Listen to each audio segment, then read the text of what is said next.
Bismillah. Bismillahirrahmanirrahim. Assalamualaikum warahmatullahi wabarakatuh. Al-Fatihah. Bismillah. Alhamdulillahirabbil alamin arrahmanirrahim. Shiratal mustaqim shiratal ladzina an'amta 'alaihim ghairil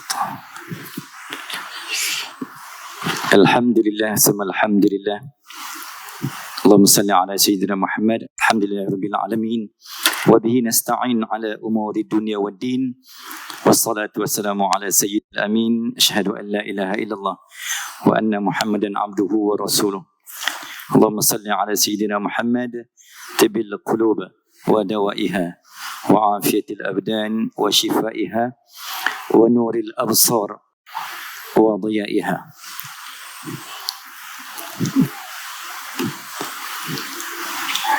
Qalu subhanaka la ilma lana illa ma 'allamtana innaka antal alimul hakim. Qala rabbi shrah li sadri wa yassir li amri wahlul 'uqdatam min lisani yafqahu qawli, amma ba'd. Alhamdulillah, Tuan Imam, saudara seimaman yang saya muliakan, Muhammad Datuk IR Zakiyuddin, mudah-mudahan akan terus dipimpin seterusnya jawatan kuasa masjid, dipimpin hati dan jiwa untuk terus menjadi penegak dan tiang untuk memakmurkan rumah Allah dan meneruskan amanah dan tanggungjawab yang ditinggalkan oleh baginda Rasul sallallahu alaihi wasallam in terms of dakwah, in terms of tarbiyah, in terms of ummah. Sallallahu alaihi wasallam. Tuan-tuan, puan-puan, ibu-ibu dan ayah-ayah, muslimin dan muslimat, para pendengar musta'mirin, mustama'in, pengikut-pengikut setia. Tajuk yang sudah masuk siri yang ketiga. Tajuk besar kita adalah sejarah khilafah. Sebagaimana yang saya pernah sebut, tak ramai sama ada orang lama ataupun anak muda yang suka dan jatuh cinta dengan tajuk ini. Sedangkan tajuk inilah yang memulakan daulah Islamiah di bumi Madinah. Tajuk ini yang turut menyebabkan Islam jatuh setelah 1315 tahun berkuasa, mendominasi dan menguasai dunia. Andai kata sejarah dan tajuk ini tidak diangkat, maka kita akan mewarisi kejatuhan dan keruntuhan. Hanya dengan sejarah untuk terbina dan tercipta kembali zaman kegemilangan dan kecemerlangan untuk meletakkan Islam di pundak dan di puncak. So tidak ada lain, tidak ada pilihan. We have no choice. Tajuk ni perlu ditadaburi dan mesti ditekuni daripada hati nurani yang paling dalam untuk sama-sama kita mengangkat jiwa, mengangkat ruh, mengangkat semangat dan nilai spiritual. Sallallahu alaihi wasallam. Tuan-tuan, insya-Allah, intisari utama tajuk. Sewaktu saya dihubungi oleh anak anda dan saudara Ikram kita untuk berkuliah bulanan di sini, tajuk pertama yang diminta sebenarnya tajuk ini. Tajuk Tajuk Al-Fatih, Muhammad Al-Fatih, sejarah Turki. Tapi memandangkan saya takut terkejut tuan-tuan terus masuk cerita Turki ni, jadi saya patah balik sikit. Saya ambil lajak, kita mulakan dulu dengan sejarah khilafah. Kita bermula dah dari sembang panjang 2 siri sebelum ini tentang bagaimana terbinanya sejarah khilafah ataupun sejarah kerajaan sejak zaman Nabi, lepas tu dipas baton kepada zaman Khulafa Ar-Rasyidin, para sahabat, dan disambung tugas dan tanggungjawab oleh para tabi'in yang membina sekitar ada 8 dinasti utama, 33 kerajaan Islam. Berakhir pada 3 Mac 1924. Okey, pendekkan cerita. Walaupun cerita ni tak boleh pendek.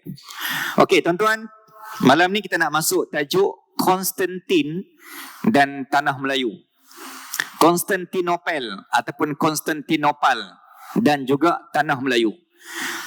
Apa kaitan dan hubungan langsung antara tajuk ini, tajuk Turki ni, dan juga bumi Kedah Tua termasuk Bertami sallallahu alaihi wasallam, dan juga bumi bumi kita kata empayar Tanah Melayu. Apa kaitan langsung? Kenapa tajuk ni harus dikupas secara tuntas, harus dibincang secara panjang, harus diambil pengetahuan secara mendalam. Sebab apa? Sebab ada hubungan dan kaitan langsung dengan kita.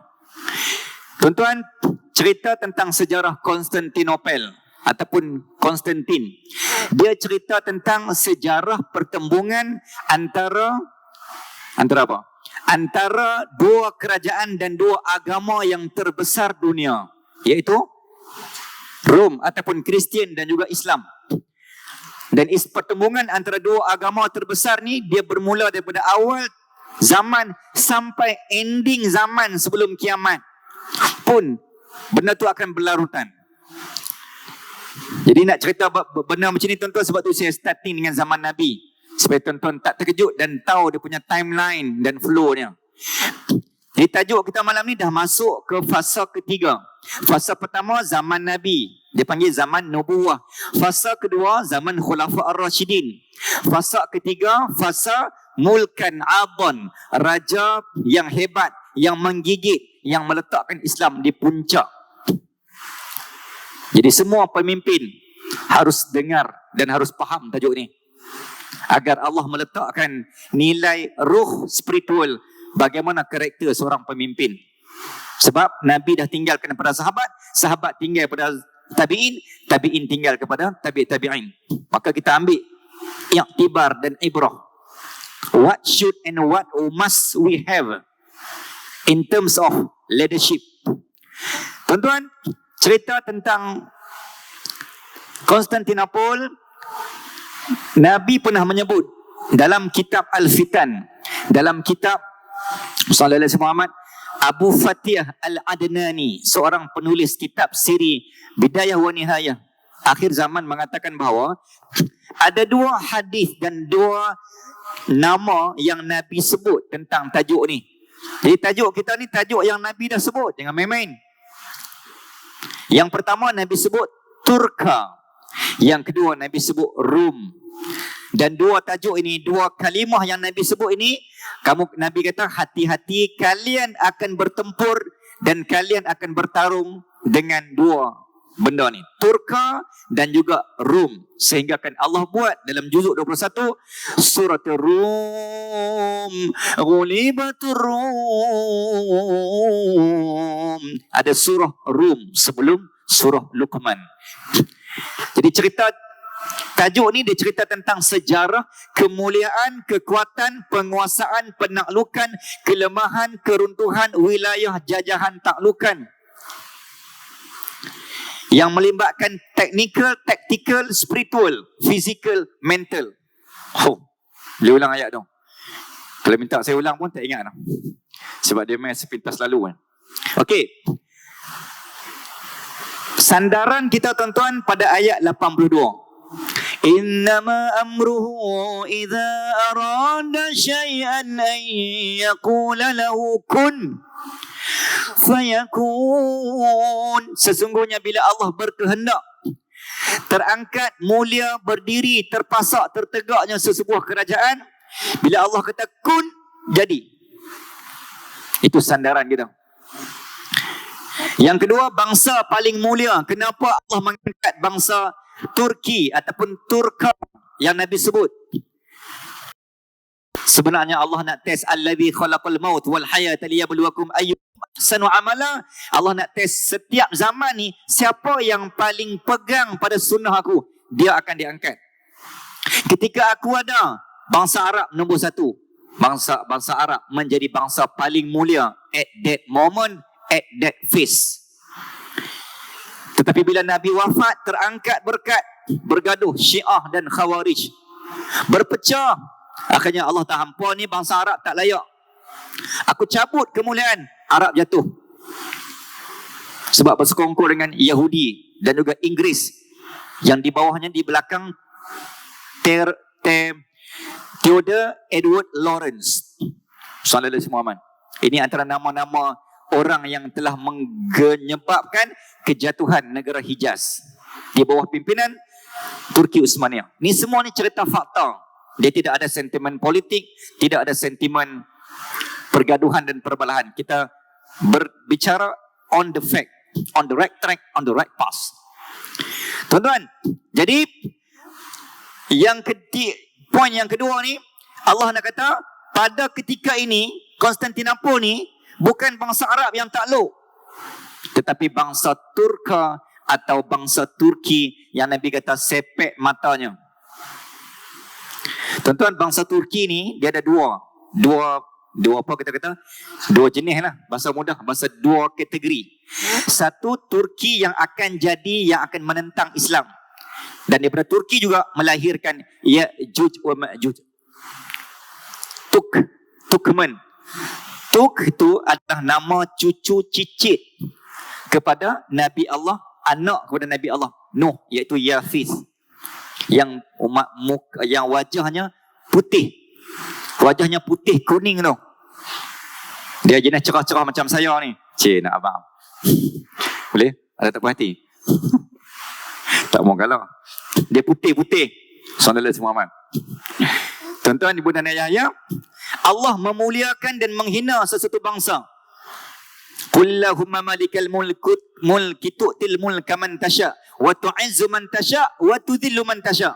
Poin dia, Allah berhak memuliakan siapa, menghina siapa. Allah berhak mengangkat siapa, menjatuhkan siapa. Allah berhak mengangkat Arab dan Allah berhak menjatuhkan bangsa Arab. Turki pegang. Sallallahu alaihi wasallam. Poin yang keempat, Allah nak test siapa yang paling betul-betul ikhlas dalam perjuangan.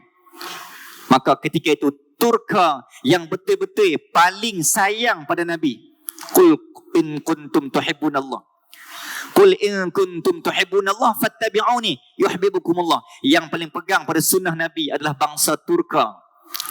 Sebagaimana saya pernah sebut, kalau tuan-tuan cek dalam sejarah fakta zaman kerajaan Turki Uthmaniyah, ada dua benda yang menjadi dasar prinsip pada kehidupan sultan-sultan khalifah, sehingga kan Allah angkat 600 tahun lebih mereka menguasai dunia. Tanda berkatnya kerajaan tu, ada ruh. Apa yang dia buat? Yang pertama, Turki menjadi negara disebut sebagai negara 1000 masjid. Tuan-tuan yang pernah sampai, bukan setakat setiap kilometer, 100 meter masjid, lepas masjid, lepas masjid. Kita yang duduk di kawasan kita ni kadang berkilometer juga baru jumpa masjid. Di sana tuan-tuan, dalam masjid ada masjid. Dan juga mungkin saya pernah sebut pada siri yang sebelum ni, masjid kampung dia paling dalam. Lampu dia, aksesori lampu, interior design dia, yang masjid kampung sama level dengan masjid negeri kita, paling kurang. Tu masjid Tok Nadok kampung belah-belah Nakasik tu, belah Nami, belah Baling tu. Paling kampung, tapi masjid dia sama level, paling kurang dengan masjid negeri kita hari ni. Apatah lagi kalau masjid negara dia, tuan-tuan. Nak abang dia memartabatkan, dia sayang sungguh. Mau Allah tak angkat kemuliaan. Sebab orang kerajaan yang mengangkat kemuliaan Nabi. Satu. Yang kedua, kerajaan Turka ataupun Turki ni, bangsa yang dia sangat beradab pada Rasulullah. Tuan-tuan boleh cek dalam dokumentari di YouTube pun ada. Bagaimana Sultan Khalifah dia mendidik umat dan rakyat dia bila sebut tentang Rasulullah sallallahu alaihi wasallam, apa saja ayat tentang Nabi Muhammad Rasulullah, semua depa akan letak tangan di dada dan mereka akan tunduk sallallahu alaihi wasallam. Tuan-tuan, kita tak boleh buat, tak sampai level tu. Dengar je penceramah sebut, dengar je perkataan Rasulullah, semua akan sallallahu alaihi wasallam. Sejak daripada zaman dalam istana sampai di luar istana, jadi satu habit tabiat. 600 tahun tuan-tuan. Nak dapat 600 tahun, itulah modal dan mahar dia. Hampa kena muliakan dua benda, masjid dan juga Rasulullah sallallahu alaihi wasallam. Saya ringkaskan. Tajuk ni dia buat level-level seminar sebenarnya. Dia bukan lagi kuliah maghrib ni. Sebab dia berat dan besar. 600 tahun kot. Jadi kita perlukan 600 tahun untuk habiskan tajuk ni. Boleh? 600 tahun baru habis tajuk ni ya. Ni baru 3 bulan. Kita ada 500 tahun, berapa bulan lagi? Hadis Nabi berkenaan dengan Turka, Konstantin. Tidak akan berlakunya la taqumu sa'ah, tidak akan berlakunya hari kiamat sehingga kalian memerangi bangsa Tuk, yakni Konstantin ke Rom, Itali. Nabi sebut dah. Sekiranya kamu memerangi mereka dan kamu menang, itu maksudnya kiamat semakin menghampir. Dan benar itu telah berlaku. Kita menang atas Konstantin. Sallallahu alaihi wasallam. Okay, saya just go through sekali lalu. Sebab ini bukan main saya sebenarnya. Main dia tak masuk lagi. Ini baru baru panas enjin. Dia tak masuk gear lagi. Nation track record. Tadi saya sebut yang ni. Daripada bangsa Arab, Nabi ada, mereka pegang dunia. Nabi wafat, Khulafa Ar-Rasyidin wafat, jatuh Arab. Pas kepada bangsa Kurdish. Lahirlah Salahuddin Al-Ayyubi, Najmuddin Al-Ayyubi, Sultan Nuruddin Az-Zanki. Ini semua geng-geng bangsa Kurdish di Iraq. Sebab tu azan, dia ada azan Iraq, azan Taranum Kurdish. Itu Tok Bilal boleh mendalami. Azan melodi Taranum Kurdish ni antara yang paling sedap antara Kurdish. Jadi bangsa Kurdish ni siapa? Tadilah Salahuddin Al-Ayyubi yang membuka kota Al-Aqsa, Baitul Maqdis buat kali yang kedua. Pada tanggal 1187 yang sebahagian daripada tentera, batalion, regimen, frontliner yang telah memenangkan Baitul Aqsa, Baitul Maqdis adalah salah satunya adalah, tuan-tuan, frontliner dia siapa? Orang tanah Melayu. Orang bertam indah. Saya sebut sebab ini jajahan termasuk. Sallallahu alaihi wasallam. Tuan-tuan, ibu dan ayah. Okey.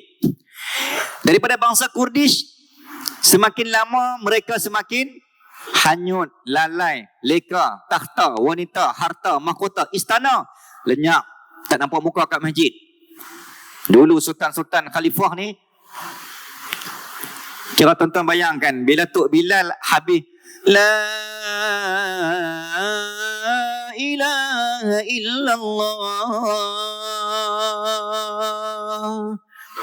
pusing belakang, khalifah duduk belakang. Tuan-tuan, bila sultan main masjid, dia jadi apa? Daripada sultan, mufti, MB, kalau kita TYT lah kan, dia mesti exco sampai orang bawah. Dia mesti protokol. Bila sultan main, takkan orang kanan dia tak main. Itu kaedah dan cara khalifah nak mendidik pemimpin dia dekat hati dengan masjid. Pemimpin main. Jadi sultan main, hak lain semua kumpul main, mau tak penuh masjid dia. Ketika saya starting jatuh cinta dengan tajuk ni, saya mula bawa jemaah ni pada tahun 2016. First time sebagai mutawif, tour leader. Bila saya sampai sini, saya tak tahu macam Allah mencampurkan sesuatu rasa. Dan tajuk Turki termasuk dalam kajian master saya.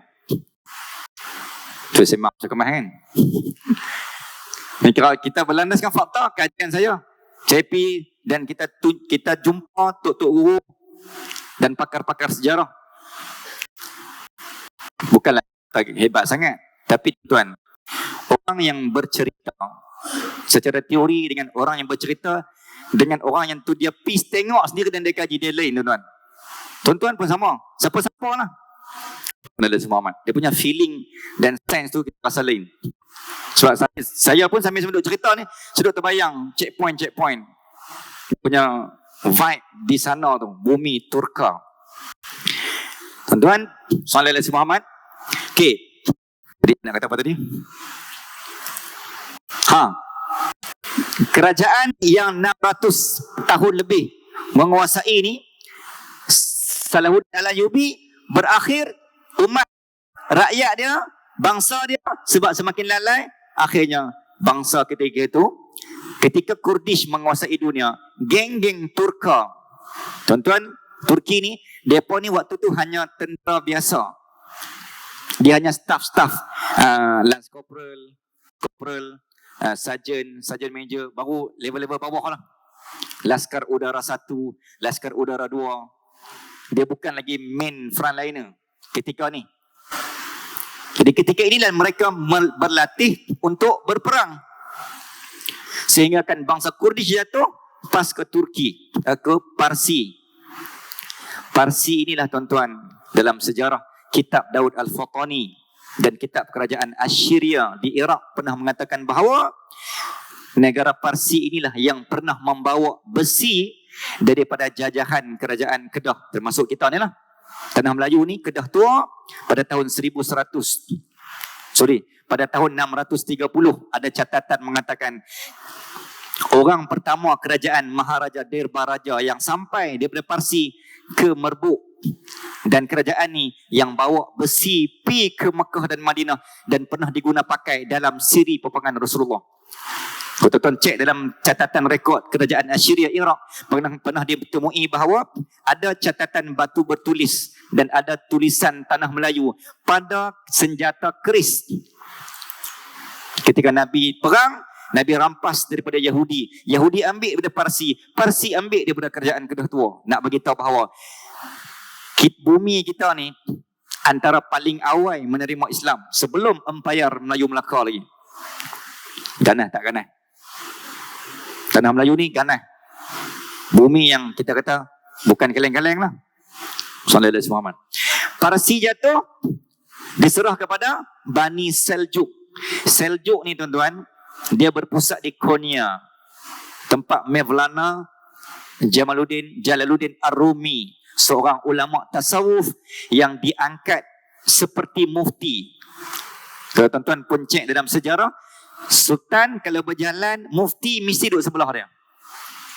Sebab dia takkan buat keputusan selagi mana muftinya tak memberikan keputusan. Dahsyat tak dahsyat? Keputusan mufti mendahului keputusan pemimpin. Supaya apa? Aku buat ni bukan nafsu, emosi dunia, tetapi akhirat dan Allah letak dan Allah redha. Itu rahsia 600 tahun. Sallallahu alaihi wasallam. Sebab tu kita tengok ketika mana Sultan, ketika mana almarhum Tunku Abdul Rahman Putra melawangkan kalimah Allah merdeka. Siapa? Ada 3 ulama yang duduk sebelah kanan, kiri, belakang. Siapa? Siapa tahu? 3 orang. Ini yang diwarisi oleh kerajaan Turki ketika itu, sebab ketika itu kita berada di bawah jajahan taklukan wilayah Turki Uthmaniyah. Sebab tu bendera-bendera Johor, Terengganu, Malaysia, bendera kita diambil daripada bendera Turki, bulan dan bintang. Dan Masjid Kubah, siapa yang start idea buat bintang ni? Bukan zaman Nabi sallallahu alaihi wasallam, adalah zaman Ottoman ataupun Uthmaniyah. Dahsyat tak dahsyat? Dan kerajaan ini juga yang pernah menggajikan seluruh pekerja Masjid Nabawi, Masjid Haram, bermula 1517 sampailah Turki jatuh 1924. Daripada pencuci kapal, bayar cuci kapal, susun Quran, yang buat kerja tenun kain kiswah Kaabah, seluruh pekerja haram Mekah Madinah dibiayai, ditanggung sepenuhnya oleh kerajaan Ottoman. Dia punya sayang cinta pada bumi Rasulullah ni lain macam. Maka menjadi jawapan kenapa mereka layak diangkat Allah 643 tahun. Kalau macam tu punya cara. Bani Seljuk jatuh juga tuan-tuan, sebab diserang oleh kerajaan Byzantine dan sallallahu alaihi wasallam, kerajaan Mongol. Genghis Khan, Hulagu Khan yang saya tak perincikan kat sini. Akhirnya tuan-tuan, inilah bangsa terakhir. Batin Islam diserahkan kepada Turka ataupun Turkmen yang pegang. Okey, itu dia punya sedikit mukadimah ni. Okey tuan-tuan, kita nak masuk ke tajuk utama kita. Itu saya hanya intro sikit supaya tuan-tuan dapat, tuan-tuan ambil vibe dahsyat tak dahsyatnya kerajaan Khalifah Turka ni. Okey, jom kita lihat tuan-tuan secara lebih terperinci. Okey, kita nak cerita tentang Konstantin.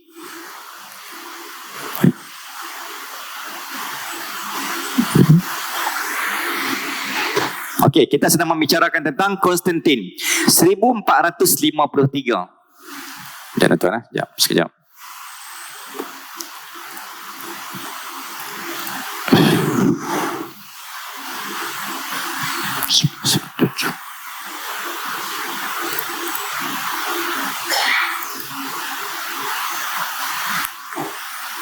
Okey.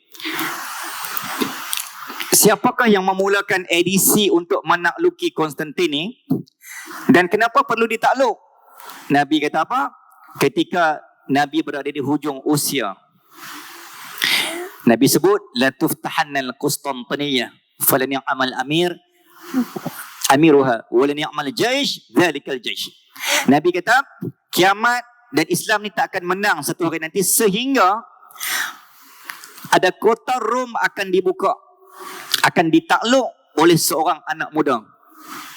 Dan kalau ketika itu dia menang, dia menjadi pemimpin, dialah sebaik-baik raja. Dan tentera yang follow dia, mereka adalah sebaik-baik tentera. Ada seorang sahabat Nabi namanya Sayyidina Khalid bin Zaid bin Kulayb. Kalau saya sebut Sayyidina Khalid bin Zaid bin Kulayb, mungkin tuan-tuan rasa macam tak berapa familiar. Itu nama sebenar. Dan nama yang kita kenali hari ini adalah Sayyidina, siapa boleh sebut kat saya? Nama tempat rumah yang Nabi tumpang duduk rumah dia ketika Nabi sampai dalam peristiwa hijrah. Teng. Nama dia? Kita ulang kaji sama-sama dah. Sayyidina Abu Ayyub Al-Ansari. Rumah dia lah. Yang mutawif tu duduk cerita pi umrah, pi haji, mutawif wajib cerita. Kat mana rumah dia? Keluar daripada ziarah makam Rasulullah. Bagi salam. Assalamualaikum ya Rasulullah. Bukan raudhah, ni bagi salam. Makam Nabi. Jalan kaki, makam Nabi, kita keluar kan. Keluar pintu makam Nabi tu, tuan-tuan jalan lebih kurang 20 tapak.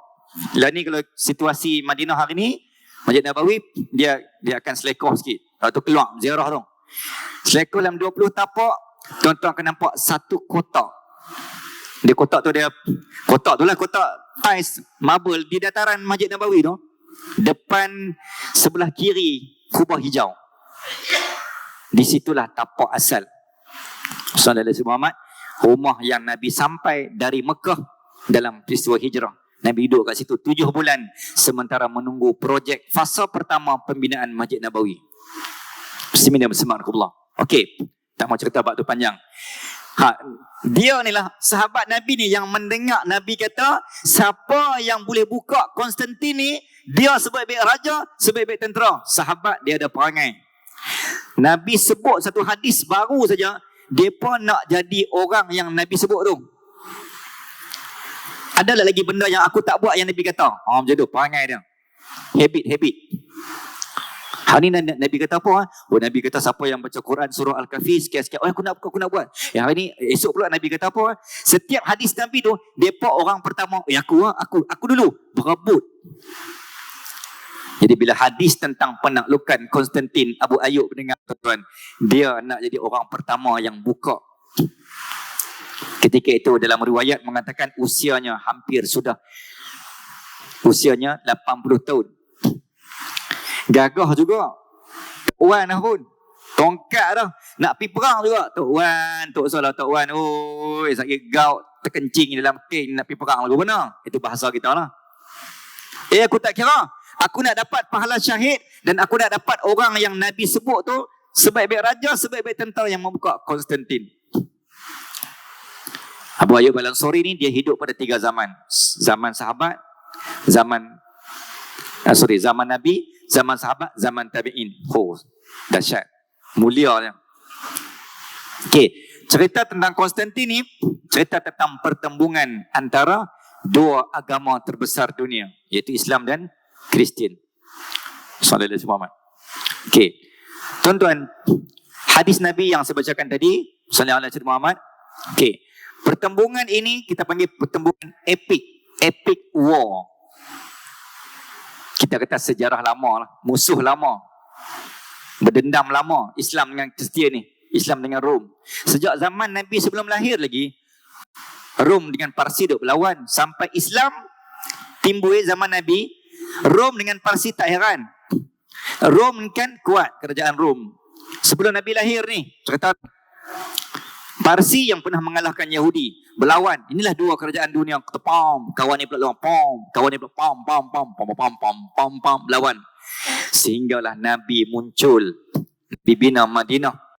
Perang Badar pertama, Islam menang. Tiba-tiba Rom dengan Parsi kata apa? Hei, depa ni siapa ni Muhammad ni? Yang budak buka kerajaan Madinah ni siapa depa ni? Baru lawan 300 orang menang. Lawan yang 1000 orang depa menang ni. Depa ni siapa ni?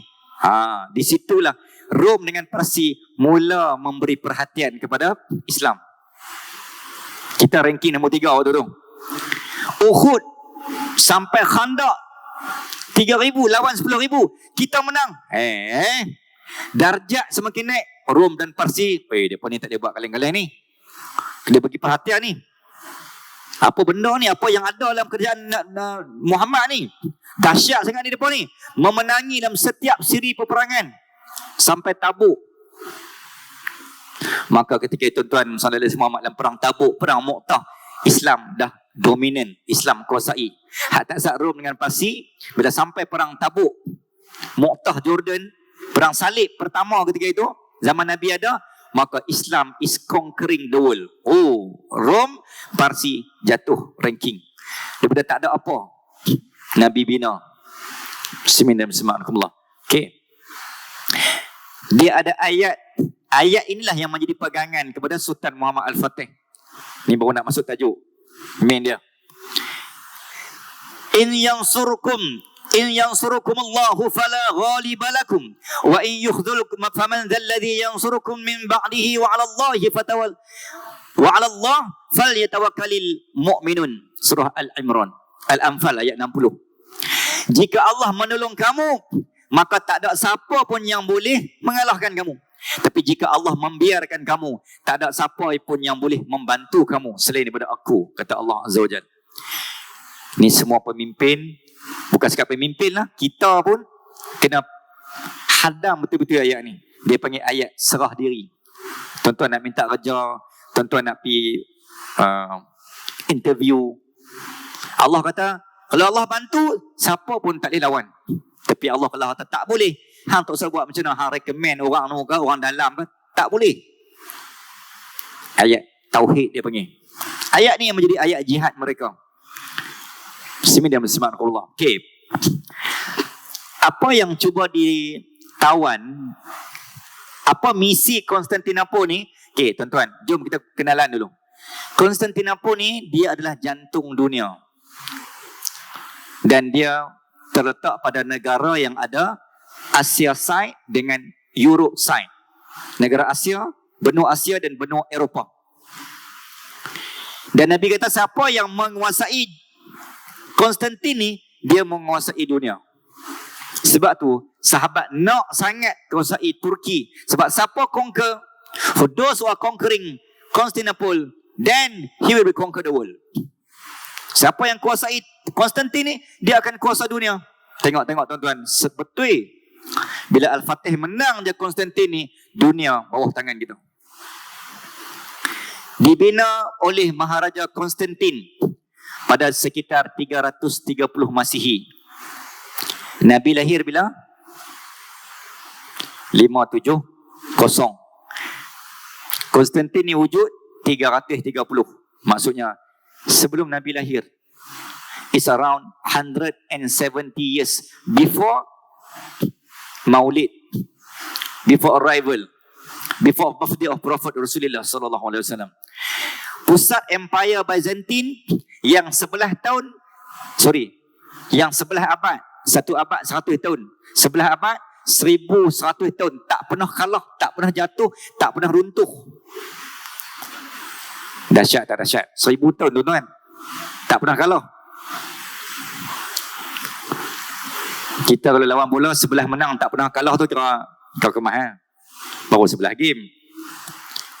Ini 1100 tahun, atau lebih tepatnya 1138, 1138 tahun, tak pernah kalah. Sejak zaman Nabi ada lagi. Itu yang Nabi suruh takluk ni, sebab zaman Nabi pun tak sempat.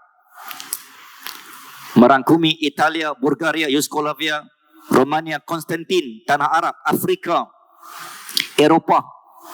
Kalau hari ini termasuk kawasan Bosnia, Romania, Yugoslavia, Serbia, kawasan Europe. Tuan-tuan, dia panggil City of Perfect Defense. Kota yang sangat sempurna pertahanannya. Sebab tak boleh tembus 1000 tahun kot. Sejak zaman sahabat, mereka buatlah macam-macam artileri, infanteri, senjata secanggih macam mana pun tak boleh tembus. Bukan Islam saja tuan-tuan. Semua kerajaan dunia try, shoot, boom, kalah. 29 kali percubaan oleh semua kerajaan dunia, tak boleh menang. Dahsyat tak dahsyat? Siapa yang pernah pergi ni dia tahulah. Oleh itu saya ingin membuka tawaran dan peluang, insya-Allah. Saya dan Datuk akan membuka tawaran. Saya duduk sebelah Datuk, Datuk sebelah saya, insya-Allah. Kita akan memimpin. Kita buat satu jaulah trip, Ottoman trip. Jelajah kembara ke Turki, tapi tak mau yang biasa-biasa. Saya bila dah bawa jemaah yang biasa punya kan, yang klasik ni, yang dah pergi Kapadokia, Pamukkale, saya dah boring. Saya macam, sebab saya rasa ada tempat yang tak perlu pergi pun, habis duit, habis masa. Kita yang jenis pengkaji sejarah ni, kita nak pergi tempat yang ada nilai Islam, nilai spiritual, nilai sirah, kan? Jadi bila pergi tempat-tempat yang dunia semata-mata jadi macam the crisis of interest. Dia hati dia tak nak terima lah. Tapi kalau dah syarikat travel suruh bawa lah. Jadi cuma hati saya tak berapa nak sepenuhnya. Jadi bermula lepas pada beberapa tahun, saya buat trip sendiri. Ganas tak ganas tu. Dan trip yang Allah izin ni, kita buat tuan-tuan, mengikut zaman dan mengikut susur galur kerajaan Uthmaniyah. Daripada start dia terbina, dia berkuasa sampai dia jatuh. Jadi checkpoint kita tu mengikut track record Islam punya. Ni jelajah yang Islam punya version. Tak mau yang klasik-klasik ni, yang biasa travel duk buat. Itu dah biasa. Dan taklah, dia hanya pergi shopping, nilai, ambil gambar macam tu lah. Kita nak nilai akhirat tu. Tu in one lah, dunia dan akhirat. Ada je tempat shopping, tapi akhirat tu pergi lebih sikit. Alalang sampai. Kita nak banyak sejarah. Sallallahu alaihi wasallam. Bahasa yang digunakan pakai bahasa Greek, Konstantinopolis. Polis ni maksudnya apa? Kota. Hieropolis, Etropolis, Konstantinopolis. Dia bahasa lama, Greek. Kota. Jadi bertam kita boleh upgrade dia tu, bertam polis. Tapi saya polis ambil. Saya polis bertam, dia mengaku pula. Bukan polis tu, polis. Kota. Sallallahu alaihi wasallam. 29 kali percubaan untuk menakluk. Tuan-tuan, ini.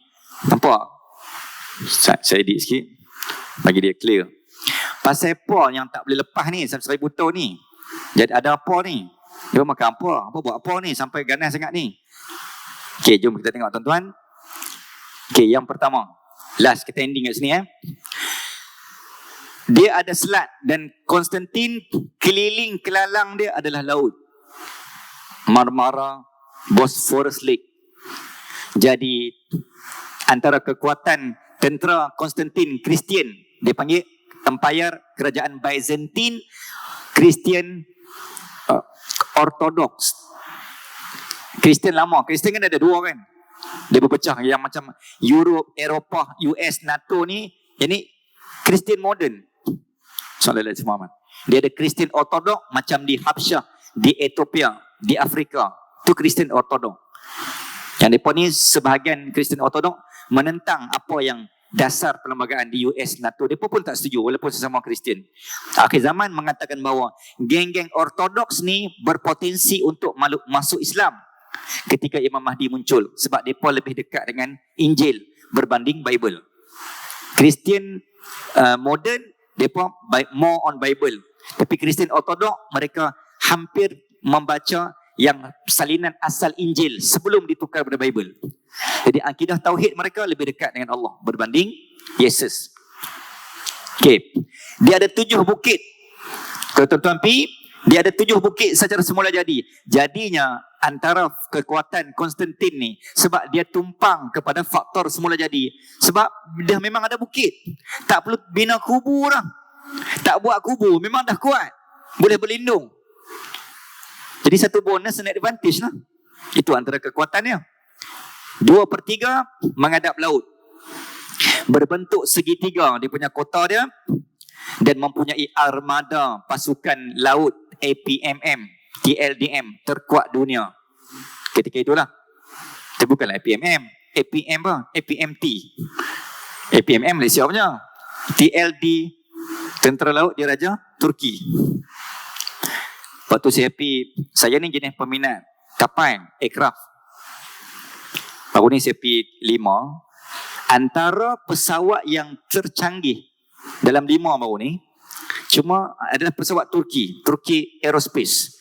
Dia punya bidang ni sebab dia deal dengan Russian Air Force. Dia deal dalam in terms of aerospace punya engineering business. Dia punya saya tengok saya ambil gambar sebiji buat diary. Jenis minat kapal ni kan. Jadi orang tanya saya, andai kata ustaz tak jadi ustaz, mungkin saya jadi pilot Sukhoi. Boleh tak tu? Ada tanya tak tu jadi pilot? Maneh-maneh ni tak sesuai jadi pilot no. Nak buat kapal terbang macam mana ni? Maneh-maneh ni. Jadi baru ni Turki terlibat. Cuma Turki dia tak ada air show tak ada. Air show. Dia hanya bawa kapal dalam exhibition. Memang canggih tuan-tuan. Sebab Turki akan bertempur terlibat dalam World War 3 akhir zaman nanti. Jadi dah nampak dekat 5 tu dah nampak dah tanda-tanda dah. Tembok luar setinggi 25 kaki, setebal 10 meter. 3 kaki 1 meter kan? Betul? 1 meter 3 kaki kan? Tembok luar pertama, first layer. Tembok dalam, second layer dalam, internal, inside, 40 kaki lagi tinggi, tebal 15. Maksudnya peluru tu kalau dia tembus sekalipun tembok pertama, meriam tu, dia akan jumpa pula tembok kedua. Bila pom pecah, baru first layer. Ada 3 lagi kot. Mau tak kalah, mau tak menang tuan-tuan. Memang tak lepas punya. 3 lingkaran rantai besi. Yang ni tuan-tuan kena follow saya. Rantai besi ni yang diguna pakai untuk mengalahkan tentera. Fasa pertama pertembungan dengan kerajaan Al-Fatih. Dan rantai besi ni ada di Museum Artillery, Museum Tentera 1453 di Istanbul. Museum ni jarang orang pergi. Dan saya tengok dalam mana-mana travel itinerary memang tak ada. Sebab dia kena request custom made. Dia hanya special trip bersama Ustaz Manis je. Nak abang tu. Dan Datuk kena pergi. Saudara semua. Okey. Mata rantai, ini yang dikatakan rantai besi yang diguna pakai untuk melawan tentera Konstantin Kristian, Byzantine Kristian Orthodox.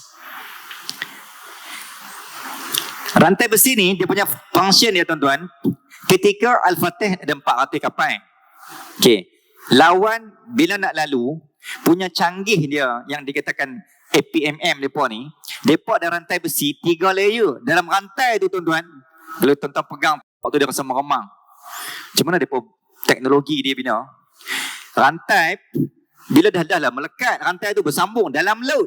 Lepas tu setiap surface permukaan besi rantai tu ada duri. Ada besi yang berbentuk duri. Dia macam panggil apa? Buku 5 kan, yang orang duk bergaduh dulu kan. Macam tu lah, tajam. Setiap hujung rantai tu. Bukan pendek tu tuan. Dan 3 layer. Dan tertanam di dalam laut. Maksudnya, kapal musuh lalu, mereka akan guna jack hidrolik. Tarik. Dia punya, nak faham cerita ni, tentu kena tengok dokumentari. Dekat YouTube ada. Dia buat lakonan semula. Cerita bagaimana berlakunya ni. Dia hidrolik macam tu. Lepas tu 3 layer rantai besi tu, dia akan naik dari dalam laut tu. Macam cerita Rainbow kan. Oh. Abang tu cerita Rainbow. Nampak mata kan. Tiba-tiba muncul. Bila kena dengan permukaan kapal musuh, akhirnya tembus. Ayak masuklah. Bila ayak masuk, karam dan tenggelam. Elok kapal lalu, dia pangkat. Elok dia pangkat, kapal lalu. Akhirnya satu kapal pun tak berjaya melepasi. Itu yang kalah 1000 tahun tu. Tapi tuan-tuan, ada teknikal dan taktikal strategi yang di luar kotak, yang tak pernah terfikir, tak pernah berlaku dalam sejarah dunia, yang dilakukan oleh oleh Muhammad Al-Fatih. Apa dia buat? Tak sampai tajuk tu. Ini siri percubaan untuk melaluki Konstantinopol. Yang pertama dimulakan oleh sahabat Muawiyah bin Abi Sufyan. Ketepum, kalah 664. 10 tahun kemudian cuba lagi, anak dia Yazid bin Muawiyah, status fail. 3 tahun kemudian, okey, pergi buat baru, senjata baru, kapal baru, artileri baru, bom baru, buat baru. Sufyan ibn Aus masuk kerajaan yang seterusnya, status fail, kalah, syahid, mati, korban. Okey, patah balik, relax. 667, 719. Jadi ini lama sikit tuan-tuan. Berapa tahun? 40 tahun lebih ni. 50 tahun. Tak tiada sebarang percubaan. Sebab tak ready dan tak berani. 50 tahun tu tempoh untuk mencari idea baru. Macam mana ni nak lepas ni? Musalamah ibni Abdul Malik, daripada Khalifah Abdul Bani Umayyah dan Abbasiyah, memimpin pimpinan Brigade General, Panglima Tentera. Pimpin ketika itu, ketika Islam dah berada di Dimashq, Syria, di Baghdad, bukan lagi di Madinah. Lawan penyelawan, tentera frontliners, follow, syahid, kalah. Percubaan kelima. Percubaan keenam, masuklah zaman Baghdad ni, zaman Abbasiyah, Khalifah Harun Ar-Rashid dengan kebijaksanaan, all out, all in, check it out. 811 gagal. Masuklah Sultan Abslan, Saudara Muhammad. Tuan-tuan, daripada kerajaan yang seterusnya juga memimpin dengan semangat yang baru. Kita takluk, misi menawan. Nak capai hadis Nabi kata, siapa berjaya, dia sebaik-baik raja tentera. Semua nak capai yang tu. Saya ringkaskan tuan-tuan, sehinggalah masuk kerajaan Turki Uthmaniyah. Nama dia Sultan Bayezid, moyang kepada Sultan Muhammad Al-Fatih, Sallallahu Muhammad. Dan Sultan Bayezid, nama sandaran dia Yildirim. Yildirim tu bukan nama dia, dia nama gelaran. Maksudnya pantas. Yildirim maksudnya apa? Yildirim ni maksudnya orang yang halilintar, sang petir, tangkas. Sekali libas 10 orang jatuh, sekali libas 20 orang jatuh. Tak dan tengok punya laju tak laju, tindakan pantas. Sehingga nama dalam bahasa Turki Yildirim. Sampailah tuan-tuan, stop sekejap, ayah kepada ayahanda Sultan Al-Fatih Muhammad, Sultan Murad II, 1422 Masihi. Pun sama juga, try, push. Akhirnya status gagal. Berehat sebentar 30 tahun, sehinggalah lahirlah ayah anak andanya. Al-Fatih ni bukan anak sulung, anak yang ketiga. Dia ada cerita kenapa kerajaan tidak diberikan kepada anak sulung. Mungkin tak ada tokoh, tak ada minat kepada ke arah politik pentadbiran kerajaan. Dan tuan-tuan, akhirnya bila sampai Sallallahu Alaihi Muhammad, manusia mulia yang namanya seperti nama Nabi Muhammad Sallallahu Alaihi Wasallam, maka hadis Nabi, after 800 years later, akhirnya tuan-tuan, 250,000 tentera. Dan di sinilah yang dikatakan dalam catatan lama, zaman ni zaman yang bertembung dengan Hang Tuah. Hang Tuah, Laksmana Hang Tuah dalam rekod lama, catatan lama, Sulalatus Salatin, karangan Raja Haji Bongsu, yang versi asli, bukan yang versi Aceh. Sulalatus Salatin ni sejarah Melayu ni ada banyak versi. Sallallahu Alaihi Muhammad disebutkan antara nama-nama dia yang telah membantu adalah orang tanah Melayu, dan senjatanya diimport khas daripada bumi tanah Melayu. Dan apakah senjata itu dan apakah modus operandi? Ini kita akan jangan ke mana-mana. Kita akan sambung untuk siri yang akan datang insya-Allah. Jadi saya kira cukuplah dulu sekadar ini yang dapat kita kongsikan. Kita akan tengok akan datang. Yang ni kita akan tengok akan datang mungkin Allah izin insya-Allah bagaimana kronologi, bagaimana dibina, bagaimana dicipta, bagaimana bermula sehinggalah Islam menakluki pada tanggal 29 Mei dan apa berlaku selepas kemenangan tu. Sultan buat apa bila dia menang? Sallallahu alaihi Muhammad. Apa benda yang janji dia? Apa benda yang dia tunaikan pada Allah Azza wa Jal setelah Allah angkat dia menjadi seorang panglima tentera yang menguasai dunia, sultan yang baru berusia 21 tahun. Membentuk legend. 21 tahun, legend. Anak kita 21 tahun, legend juga. Cuma ke depan tambah sikit, mobile legend. Legend of mobile. Pakar segala handset.